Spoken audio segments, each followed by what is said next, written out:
What is good, everybody? Welcome to the Gold Standard Podcast. I'm Rob Stats Guerrera. That is Levin Black. Levin, it's Thursday, and we got a little bit of news because the 49ers may make a late free agent splash. Before we get to that, how dare you wear a shirt that says Seattle on it? I don't care that it's the Mariners.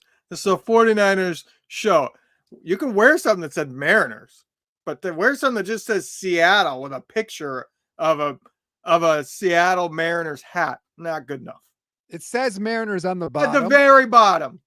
Look, We can't see that while you're on the show. You had to stand up to show that. All I see is Seattle in big letters. I knew you were going to mention that. I did my Mariners podcast earlier today. Didn't feel like changing the outfit, so I got the Seattle shirt on. I'm not going to lie. It's so difficult to change shirts. It is, especially for me. I'm so pumped about baseball. Baseball is my favorite sport. I've said that forever. I'm just super excited. Opening day is a week away. Shohei Ohtani is wrapped up in this friggin' gambling scandal as they're playing. That's the sketchiest situation ever. Yeah. I don't care how good of friends you are. Somebody that you met 6 years ago to be your interpreter, even if he became your best friend, you don't give him $4.5 million to pay off his gambling debts. Sorry. And the fact that he won't speak to the media, that's what guilty people do. Well, like the interpreter, the whole thing is fascinating. The interpreter, when it first broke, spoke to ESPN. He gave a long interview, and then he went back and they changed the story. It's a whole mess. But anyway, this isn't a Shohei Ohtani podcast. It's a 49ers podcast. And we got a little news, Levin, because the 49ers are hosting Colts safety, or former Colts safety, Julian Blackmon, on a visit today. That's exciting. We know the Niners are dipping into the safety market. They had Jauan Jennings in for a visit earlier this offseason. That didn't work out. But Blackmon, if you don't know, is coming off a career year with the Colts.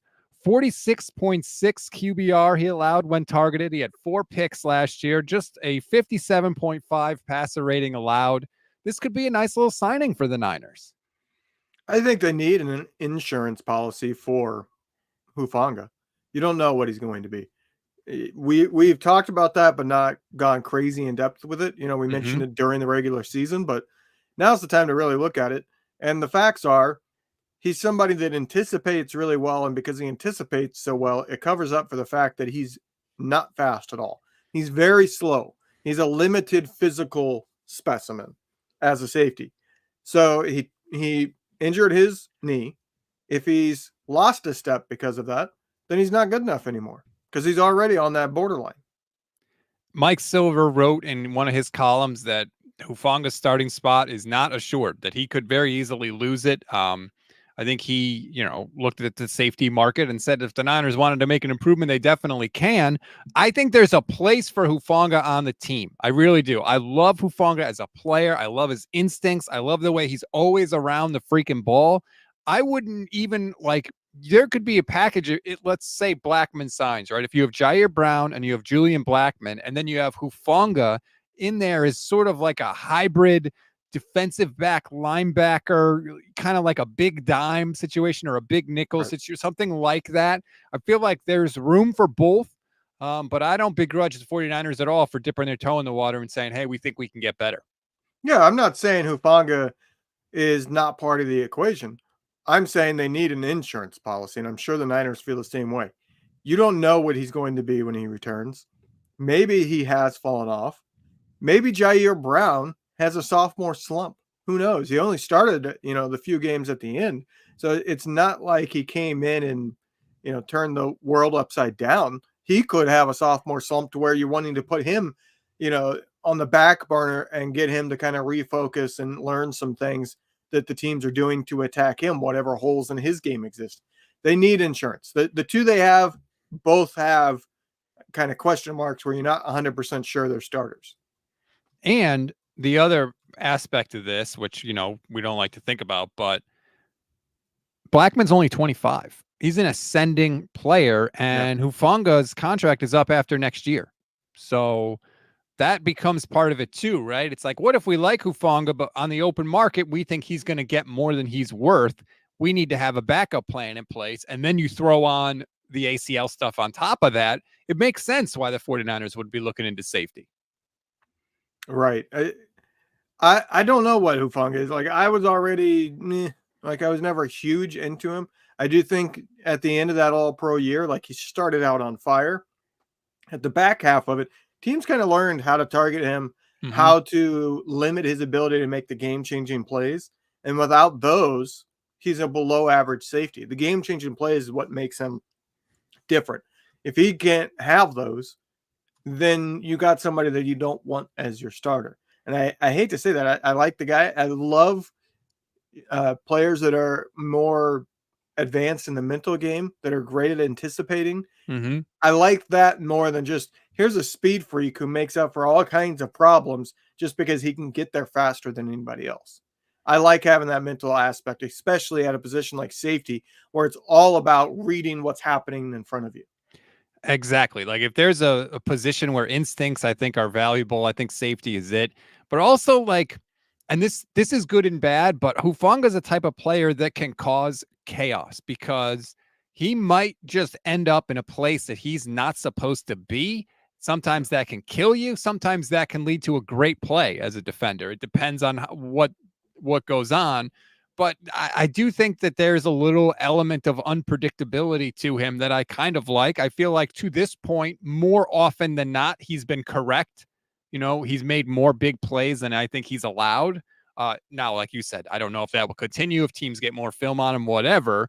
But I hope that I'd like to see him around the 49ers for a while, especially, I mean, obviously he'll be there this year, but that doesn't mean that you should stop looking. So I credit the 49ers for doing this. If Blackmon doesn't sign, then I think they should still continue to look because there's still a bunch of good safeties that are still on the market. Yeah, the safety position, free agent wise, has kind of become, to bring it back to baseball, like the baseball market for everybody. Nobody signs in the safety market right away. It is a suppressed market because there were just 5 years ago, there were a huge market for safety still. You had Matthew getting big money. You had, why am I drawing a blank? You got Seattle shirt throwing me off. The Seattle, Jamal Adams.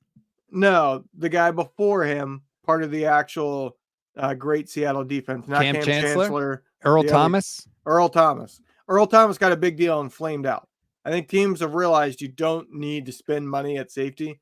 You can find guys that are good at that position on the cheap. You just might not have the otherworldly, complete difference offensive game plan wrecker safety, but there's only a few of those in the league, and everybody else is kind of interchangeable. I mean, the Niners just did it for the last couple of years. They signed a veteran for dirt cheap, and he ended up being statistically one of the best starters in the league over the last 2 years.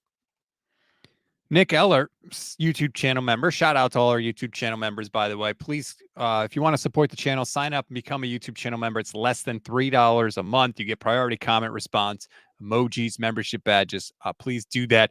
Nick Eller says, Julian Blackmon has a history of injuries. He's kind of the Jauan Kinlaw of safeties. I believe ACL and Achilles for Blackmon. I don't think so because he played 15 games in 2020. He played 6 in 2021. Then he played 14. Then he played 15. So it's not Kinlaw level, but he has had injuries. But he's been able to play a large majority of his games. Kinlaw level is, yeah. Kinlaw level is different, yeah. I wasn't upset that Kinlaw is now on the Jets. Yeah.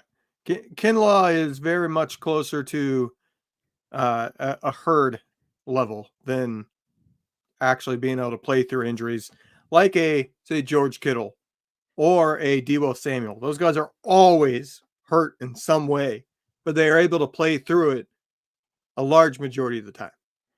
Speaking of 49ers wide receivers, Levin, I came to like a little bit of a realization yesterday. And I don't know. I don't like where I ended up. So for anyone that hopefully you download 49ers in 5, that's our daily 49ers update. It comes out every weekday morning. It's on YouTube as well. But it's just like what's going on with the 49ers. And the big news of today's 49ers in 5 is that Jauan signed his offer, his tender. So he's going to make $4.9 million this year. He'll be an unrestricted free agent after the year. And I was excited because I have, really good feelings for Jauan Jennings. He makes a lot of big catches for this team. He had an incredible Super Bowl, only second player ever to have a receiving touchdown and a passing touchdown in that Super Bowl in the same one. So I was like, hey, Jauan Jennings, this is good. So I'm putting together 49ers in 5, and I'm looking and I'm like, okay, good Super Bowl, $5 million contract. And I looked up his numbers. How many catches do you think Jauan Jennings had this year? 27. 19 catches. How many touchdowns do you think Jauan Jennings had in the regular season? One. That's correct. Very nice. It's pretty sure on that one. Now, I was a noted critic of Kyle Juszczyk. Everybody knows, right? I thought he should make no money. Otherwise, he should be cut because he didn't touch the ball enough, right? And the offense, they didn't use him. And now I look and I love Jauan Jennings, but I'm like, he touches the ball basically like Kyle Juszczyk touches the ball. Should I be calling for the 49ers to not have re-signed Jauan Jennings? I think in my head, Jennings' worth was like inflated because he made so many big plays. So I thought he touched the ball more than he did. And so now I feel like if I called for Juice to have to take, way less of a salary, I should be mad that Jauan Jennings signed for $5 million. Jennings has got a little over bit of a pay, but there's a difference between Juice and Jennings, and it's because of the position. Juice, if you wanted to replace Juice, yes, you lose the receiving, but you can find blocking fullbacks. You can find so many of them. Like, that's not a problem in the league because blocking as a fullback is basically run into the hole and hit anything that's in it. That's blocking as a fullback. As a wide receiver, yeah, the Niners don't pass enough for a third wide receiver to be featured enough, especially when the other two in front of him are star-level wide receivers. But he might be the best blocking wide receiver in the entire league. So if you got rid of him and replaced him, you're not finding somebody that, as a third wide receiver, is not going to get the ball much, but is going to make big impacts in the game by being a difference maker as a blocker in the run game. So you can't replace the other aspect that he does a large majority of the time. But for Juice, you can replace what he does a large majority of the time, blocking. I think that's the difference for me. Why I'm more okay with it. I still think it's an overpay, but I'm more okay with it than I am with Juice. It's also a little different because Jauan Jennings was a restricted free agent and they put the second round tender on him. Like, they have to pay him this money. It was either pay him this money or lose him. Now I should point out also, I give Juice credit because he took a way bigger pay cut than what was originally reported. Originally, it was like, oh, he's going to save 1.75 million. Yeah. No, turns out it's 4 million. That's a huge, huge difference. I still think he's overpaid, but credit to Juice for being willing to take less. Last night, I was like, should I be more upset about this considering how hard I banged on Juice? Because I try to be fair. I try to be fair and logical with my analysis. But I do think I'm biased towards Jennings because, 13 of his 19 catches went for either a first down or a touchdown last year. So, like, he didn't touch the ball a lot, but it was like every time he does, you're like, oh, yeah, Jauan, thank God. I feel like he could be featured more, but the team just is not that type of team. And that's why I would say if it wasn't for his blocking, I would have major problems with his contract because you don't pay a third wide receiver if you're a team that's never going to pass to 3 options. Right. He's just different because you know what he is as a blocker, and he's a difference maker as a blocker, which is extremely rare at the wide receiver position. I would say there might be only a handful of wide receivers that can be on the field and be a receiving threat, but be a difference maker as a run blocker, and thus you can put him out there and not tip your hand. Because that's the problem. Like, yeah, you could put some huge wide receivers out there that are good at blocking because they're virtually a tight end. But when they're out there, you know they're running because the guy can't run a route to save his life. There's guys out there like that. He's not like that. So he doesn't tip the hand by being out there, yet he gives you a huge advantage. Waltony101 on Twitch. Shout out to the Twitch fam. Says you also can't replace Jauan's elite level winding up the opposition. I totally agree. He does bring a level of physicality and a level of, determination, whatever you want to call it, that is valuable and has an effect on everybody else. And I love this from Lauren Klein. Favorite play of the season was Jauan Jennings blocking the DB into the Gatorade on the sideline. Like, Yeah, and Kyle talked about how like he does that in practice, and teammates were getting mad at him for it. And Kyle was like, "No, man, this is just who he is." Not everybody's like that, and I do think that has an effect on the rest of the team. I think that does matter. Does it matter to the tune of $5 million? That's debatable. But like I said, that was sort of baked into the contract that he had to sign.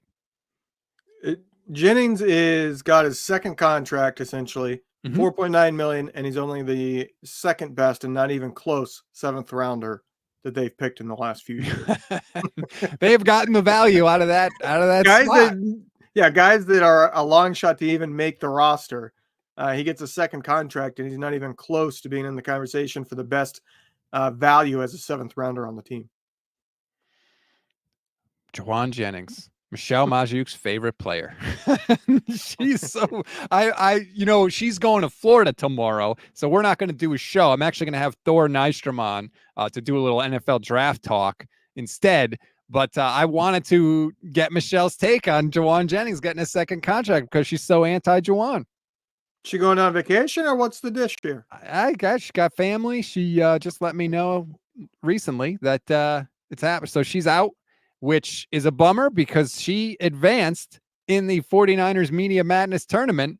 And now we got a little gold standard on gold standard crime because she's facing Jason Aponte.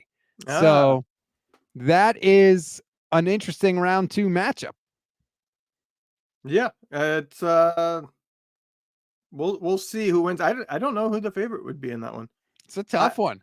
I would say I'm talking favorites. I'm not picking between the two of them, but I would say the favorite probably Jason just because he ties into other 49ers coverage than just here. So I have a massive grudge against Jason because he eliminated me last year. So I hope he goes down in a giant ball of flames. And I will say that to his face. If you want to vote on the bracket, go to goldstandardniners.com. That's our website. Not now.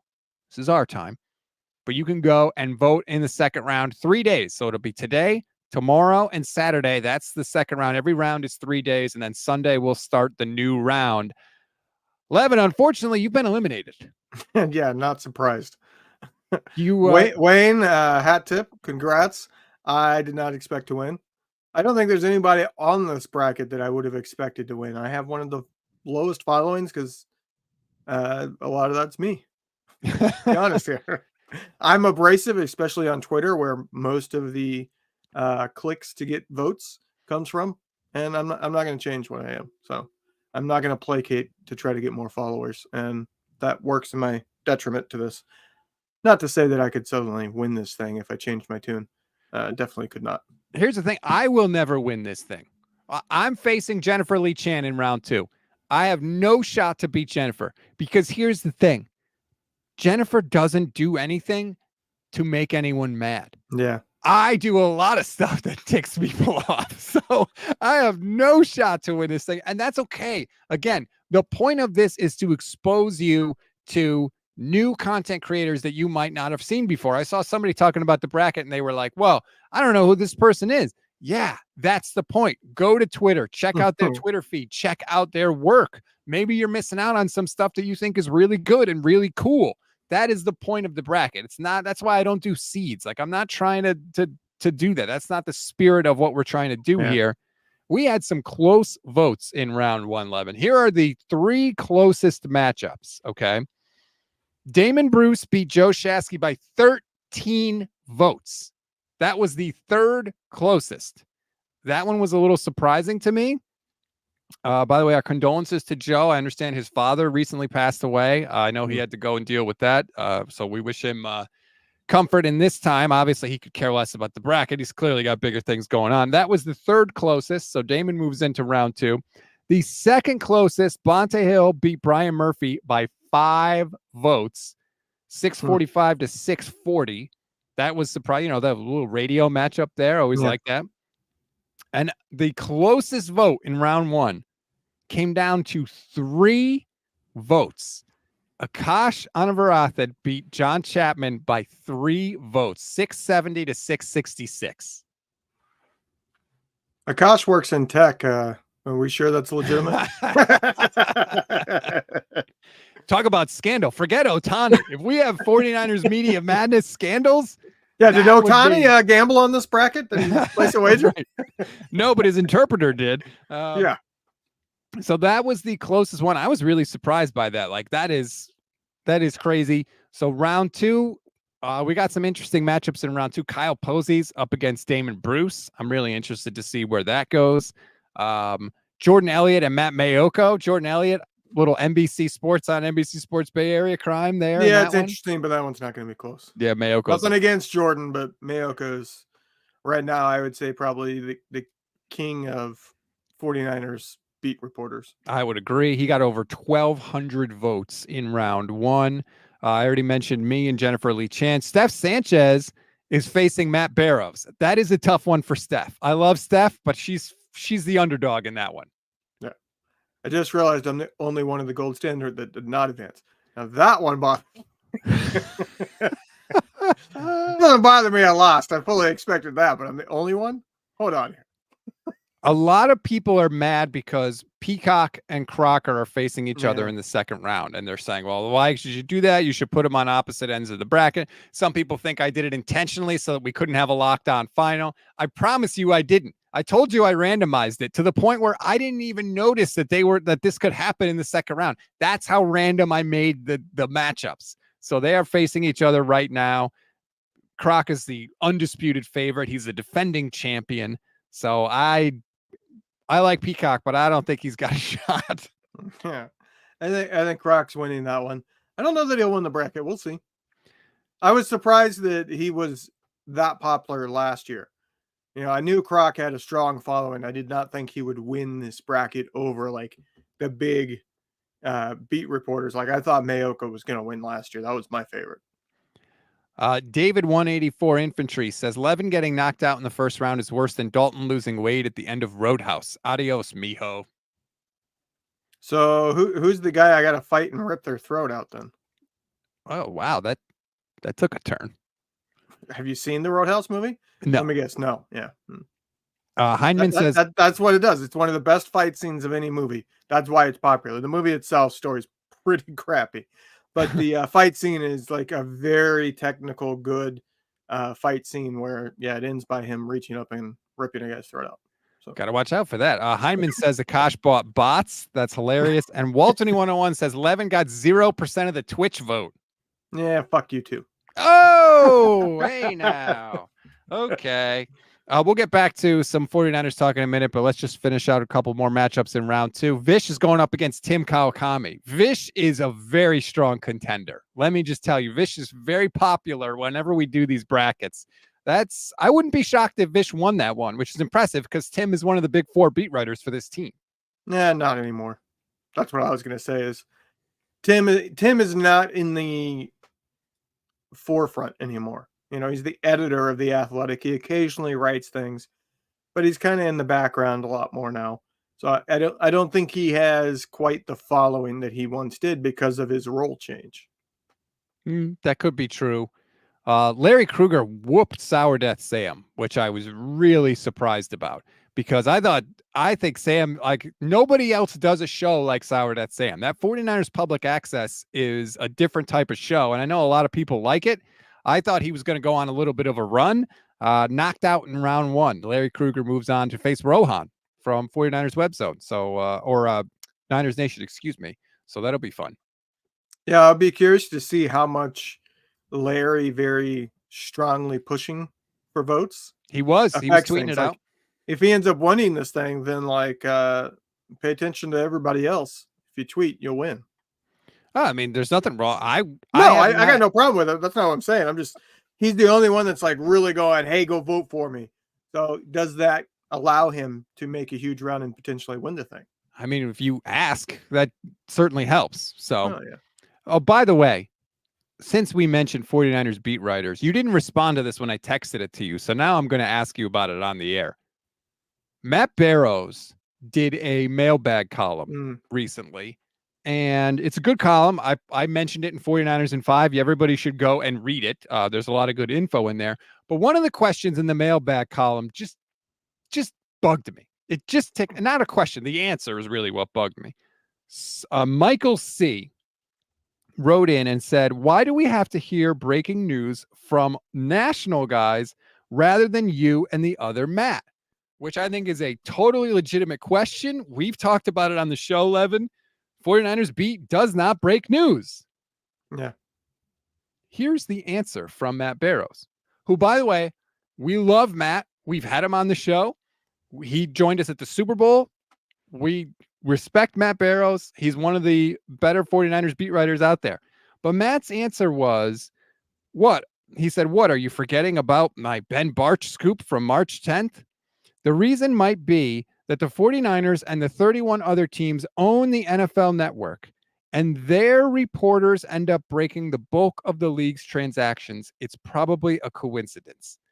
I'm sorry, Matt, but that is not a good enough answer for me. That is that answer really bugs me. Like, you're just defaulting to the NFL network. Like, that's not true. That's not true. Yes, they break a lot of stories, but you just don't throw up your hands and say, "Oh, well," like that bothered me. I think you might be reading a little too much into it, but I think it depends on the story. If it's a signing, the national guys tend to break it. If it's a trade, the national guys tend to break it. If somebody's retiring, I feel like that's where you start to get more like beat reporters, because sometimes those players go to a specific reporter they liked and said, "I want you to do it." Like, I know for a fact Yeah. that's what happened with my college buddy Ryan Wood, who writes for Green Bay. When BJ Raji wanted to retire, he reached out to him, said, I want you to write it and do the announcement.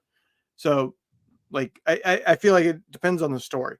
Transactions, that's going to be national people, because it goes to the league office. And I think that's part of why the NFL people or Adam Schefter break it. It's because it went to the league office. So you have to have a contact at the league office to get the one up over the team. See, but like that's not a story to me because the team is going to announce that, right? When the 49ers sign Leonard Floyd, I don't need Mayoko to tweet it out 5 minutes Right. before the 49ers do. That's not a 5 minute heads up is not breaking a story. A story is this Shohei Otani thing. That's breaking a story. Yeah.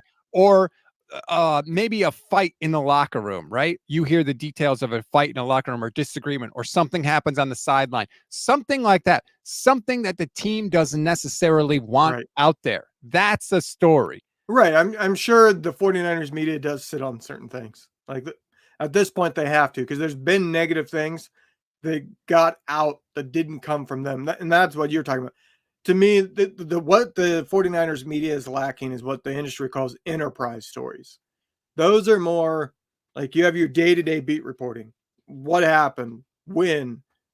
Things like that. That's beat reporting. But the enterprise stories are the extra, the exclusives, the things nobody else does. A profile on a player, an in-depth look at the training staff where you interview the training staff, things that aren't just part of the day-to-day news cycle.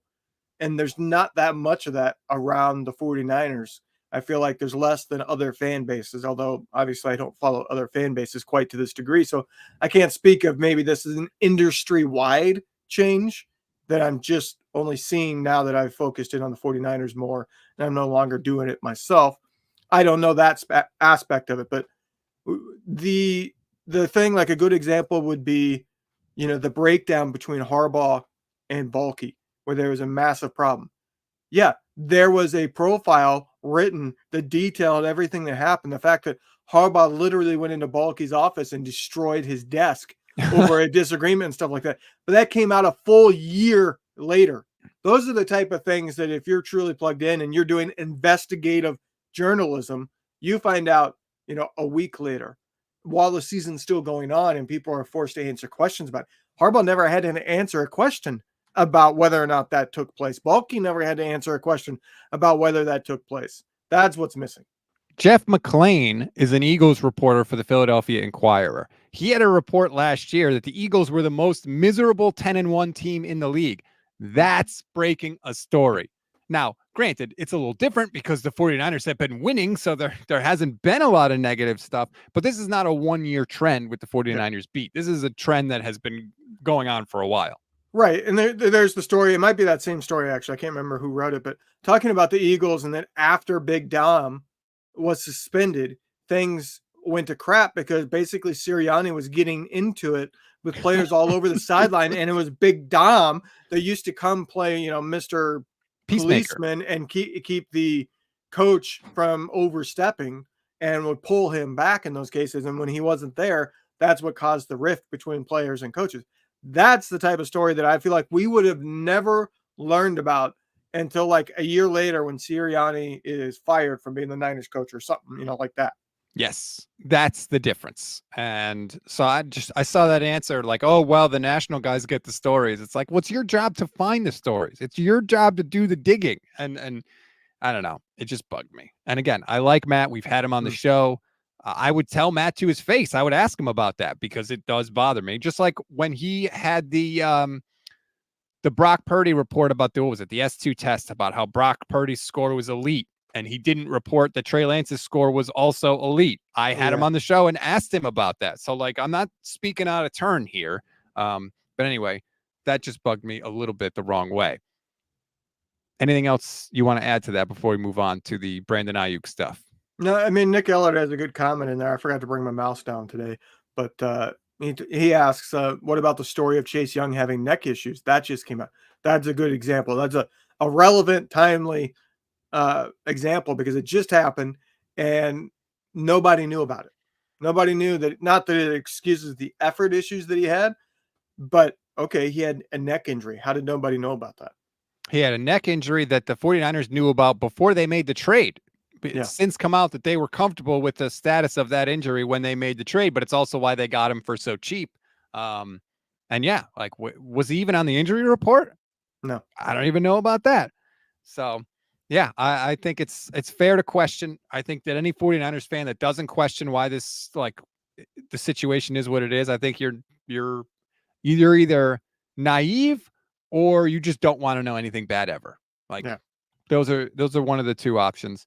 I know that Chase Sr. got in a little bit of hot water because Deebo Samuel blocked him, and he did a video about that, and everybody got all bent out of shape about it because he was saying that Brandon Aiyuk is a better wide receiver, and they accused him of like putting negativity out there. I don't even know what that means, but some people just don't want to hear anything bad about the team.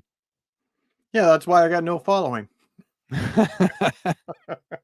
I've been saying Aiyuk's better than Deebo and to move on from Deebo for, 3 years now? Well, you've been saying Aiyuk's the better wide receiver since Aiyuk was drafted. I have to give you credit for that. I wouldn't say drafted. A couple games in, I saw the route running and thought, yeah, he's better. Because Deebo can't get open in a paper bag at all. No, he really can't. Speaking of Aiyuk, by the way, I feel like all of a sudden the trade rumors have kind of stopped. We had the Jags, we had the Steelers for like a hot second, and now I haven't heard anything since that tweet from, I think, Andrew Filipponi. I think that's who it was, from 93.7 in Pittsburgh. Nothing. Cricket. We had the Aiyuk tweet about Mike Tomlin, but that was it. There's been no rumors, no murmurs, no nothing. I don't know if that's a good thing or a bad thing. You know what I mean? Like, which, by the way, maybe things got pretty serious in there, like deep into negotiations, so nothing's coming out currently. Well, again, I apologize for cutting you off, but like, this is another example, right? All these Aiyuk trade rumors. One has come from Mia O'Brien, who covers the Jags for 1010XL, local coverage. Wow, we know who leaked that one. Well, but regardless, they should be. Why have we heard nothing from 49ers beat writers about any of these rumors? Once that happens, right? Once you get the Mia O'Brien thing, you should, as somebody with sources, dive in. What are you hearing? Even if it's, hey, I talked to my sources and everybody denies it, it never happened. Okay, that's something. But like, this radio silence is that's what we're talking about. Where's Silver, Mr. Connected? He's right on a lot of things. Why isn't he coming up? That's one thing that I find concerning as somebody that doesn't want to see Aiyuk traded. Is I take that more as, okay, Silver called and they said, no, we are having to get discussions, but we don't want that out there. So he hasn't said anything. That's what I feel like is going on right now, is that the Niners truly are having discussions, and it's very much up in the air whether or not Aiyuk comes back. And the few people amongst the Niners reporters like Mike Silver that have contacts, those contacts are saying, don't say shit about it right now because we don't want the truth out there. And that was the other thing, too. There's been no denial from the 49ers themselves, because if they wanted to deny it, they could deny it, right? Yeah. This punishment happened from the NFL about them losing draft picks and getting draft picks moved, the Niners immediately, boom, issued a statement, right? We got a response. There has been nothing about this. No denying it, no nothing. No investigative journalism on that. Like, what happened? As I think it was actually Silver that tweeted, teams don't get moved down in the fourth and have a fifth-round pick taken from them for simple accounting errors. Right. Hint, they purposely were doing something to try to get an advantage. The league says no. The 49ers said that wasn't the case. But, Vish, we talked about it on Monday, and Vish is like, it's not just like one person is crunching the numbers and then they hand in their pen and paper to the NFL. Exactly. This is $1 million company. It gets checked. It gets rechecked. There are layers of this thing. $1 company. Right. So I would guarantee they probably have a staff, at least a dozen, if not 2 dozen accountants, people whose job it is to number crunch. Now, they number crunch different things. Some of that's more like business analytics. They're not just doing player contracts. They're doing the stadium number crunching, all sorts of things. But they have a staff. And every single one of these things ends up being something that's not just double checked by one other person. It's like triple and quadruple checked by other departments. Like every step of the way is double checked. The Mike Florio pointed out the Atlanta Falcons got caught piping in crowd noise, and they were punished. They lost a 5th-round pick, and they were fined $350,000. And that was for intentionally cheating, essentially. The 49ers, by the NFL's own admission and their admission, say this was not an intentional thing. It was an accidental thing. They never violated the salary cap. They weren't trying to cheat, and they got a harsher penalty than the Falcons? That seems weird. Yeah. You could have a clerical error where they misinterpreted some stipulation where they have, a detail on a player's contract that cap hit, that part of it hits at this date and this part hits at this date. The player contracts are insanely detailed. What you see on over the cap is one little thing. Like a player's contract is going to be 30, 40 pages long. So it could be that they were doing a calculation based on something hitting at a specific date, and that date by NFL rule was wrong, and it should have been at a different time, whether earlier or later. So the entire number is thrown off because you're calculating with numbers that are not correct. And that's the problem with accounting, not to get into an accounting lesson, but if you mess up one number in the beginning, every number after is messed up. So they could have had a long string of things messed up off of one simple mistake in the beginning. So that's another prime example where clearly there's more meat on the bone, but the 49ers probably don't want any more about it out there. Right. So if you put more out of it out there, the 49ers are going to get mad at you. And is that something that you want to deal with as a 49ers beat writer? I feel like overwhelmingly we've seen that answer come back most of the time is no. Yeah. Pretty much.